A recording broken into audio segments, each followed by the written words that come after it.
हर घर तिरंगा अभियानाच्या अंतर्गत आज पुण्यामध्ये भव्य तिरंगा रॅलीचं आयोजन करण्यात आलेलं आहे। भाजपकडून या रॅलीचं आयोजन करण्यात आलेलं आहे। पुण्यातील ललित महाल चौक जो शिवाजीनगर परिसर आहे, म्हणजे फर्ग्युसन रस्ता आपण ज्याला म्हणतो, त्या ठिकाणी सध्या आपण आहोत आणि याच ठिकाणावरून या तिरंगा रॅलीला सुरुवात होणार आहे।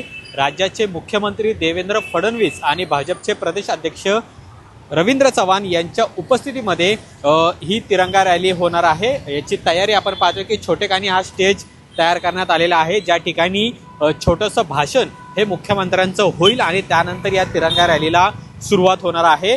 प्रत्येक नगरसेवक, आमदार, खासदार हे सुद्धा या रॅलीमध्ये सहभागी होणार आहेत। तसंच पुणेकरांना देखील या रॅलीमध्ये सहभागी होण्याचं आवाहन हे सुद्धा करण्यात येणार आहे।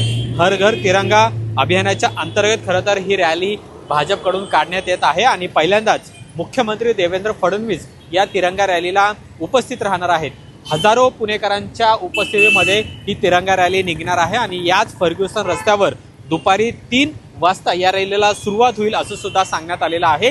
त्या दृष्टीने आपण पाहिलं की या रस्त्यावर कुठेही वाहतूक कोंडी होऊ नये यासाठी दुपारी 2 नंतर हा फर्ग्युसन रस्ता वाहतुकीसाठी सुद्धा बंद ठेवण्यात येणार आहे। पर्यायी मार्गाने वाहतूक ही वळवण्यात येणार आहे। या रॅलीला या ललित महाल चौकातनं सुरुवात होणार आहे आणि ती अशीच फर्ग्युसन रस्त्यावरून उलट्या दिशेने जाऊन खंडोजी बाबा चौक, डेक्कन या परिसरामध्ये पोहोचेल आणि तिथे या भव्य तिरंगा रॅलीचा समारोप हा सुद्धा होणार आहे। भाजपने केलेल्या या भव्य तिरंगा रॅलीला मात्र राष्ट्रवादी काँग्रेस, अजित पवार यांचा पक्ष आणि काँग्रेस यांनी मात्र विरोध केलेला आहे।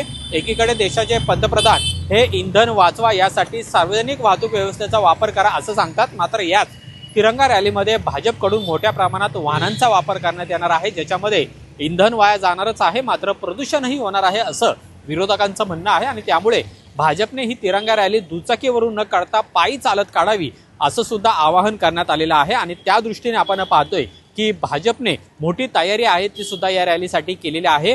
प्रत्येक नगरसेवकाला जवळपास 100 ते 125 कार्यकर्ते आणण्याची जबाबदारी आहे ती सुद्धा दिलेली आहे। त्यामुळे आता ही जी भव्य तिरंगा रॅली होत आहे ती कशा पद्धतीने होते आणि पुणेकरांचा या रॅलीला कशा पद्धतीचा प्रतिसाद मिळतो हे सुद्धा पाहणं महत्त्वाचं असेल। पण भव्य अशी तिरंगा रॅलीचं आयोजन आज पुणे शहर भाजपकडून करण्यात आलेलं आहे आणि त्याची तयारी सुद्धा आता पूर्ण झालेली आहे। कॅमेरामन रोहित वनकट्टेसह अमोल धर्माधिकारी, LS मराठी, पुणे।